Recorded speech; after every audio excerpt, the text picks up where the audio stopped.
ረሃዋ ዘራ ይባላል። የተሰማራሁት የሴቶች አልባሳት መሸጫ ውስጥ ነው።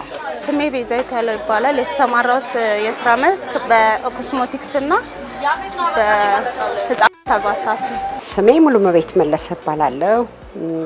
የተሰማራሁበት የንግድ ዘርፍ እያያችሁት ነው፣ በልብስ ነው።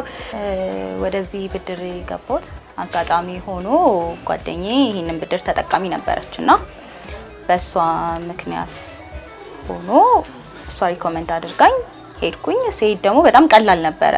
ምንም ኮላተራል አላስፈለገኝም። ኢቭን ጊዜም ገደብም አልነበረውም። ጠዋት ላይ ነበረ የጠየኩት። በ3 ሰዓታት ውስጥ ክፍያውን ፈጸሙልኝ። ወዲያውኑ ብራችን ይዘን መርካቶ ሄደን ገዝተንበት መጣን። ወጋገን ባንክ ነግሬያለሁኝ። በስራ ምክንያት አታች አለኝ። ለምን እንደዚህ አትጠቀምም ሲሉኝ እስከ ስንት ብር ነው ስላቸው እንደዚህ ነው ያደገ ሄዳል እንደዚህ ሲሉኝ በቃ ኮንታክት ጀመርኩኝ። በጣም ከምነግርህ በላይ በጣም ቤተሰብ የሆኑ ልጆች ናቸው። ጥሩ አድቫይስ ያደርጉኛል፣ እንዴት መስራት እንደሚቻል እነሱ ሁሉ ሳፖርት ያደርጉኛል። ገባ ያው ውስጥ ባሉ ባለሙያዎች ነበር የሰማሁት። ከዛ በኋላ እኔ መድሉን ኮንታክት አድርገውኝ ነው የጀመርኩት። ከዛ በኋላ ግን በጣም ተጠቅሜበታለሁ። እኔ ብቻ ሳልሆን በዚህ አካባቢ ያሉ ሴቶች ተጠቅመውበታል። ምክንያቱም ብር በሌለ ሰዓት ያለምንም ማሳዣ ስለሆነ ባንኩ ብድሩን አገልግሎቱን እየሰጠ ያለው፣ ስለዚህ ብዙ ሴቶች ተጠቅመውበታል ባይ ነኝ። ወጋገን እፎይታ በአጭር ጊዜ ውስጥ በበርካታ ወጣቶችና ሴቶች አይነተኛ የፋይናንስ አማራጭ ሆኗል።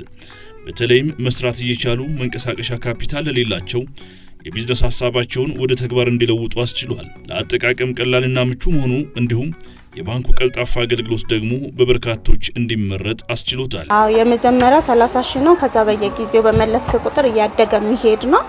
ስለዚህ አሁን እኔ 4ኛ ዙር ላይ ደርሻለሁ። አሁን የ4ኛውን ዙር አልወሰድኩም፣ ግን እስካሁን ድረስ እየተጠቀምኩበት ፕሮሰስ አረገኝ። ከዛ ሲስተሙ አክቲቭ ሲያደርግላቸው ከሰዓት ነው የለቀቁልኝና ምንም አይነት ፕሮሰስ አልነበረው፣ መንገላታትም አልነበረው፣ ማስያዣም የለውምና በደንብ ጠቅሞኛል። በሰዓቱ እንዴት ነበር መሰለህ ሁኔታው? የቤት ኪራይ ነበር። እንደገና ደግሞ ሽያጭ የሌለባቸው ወቅቶች አሉ።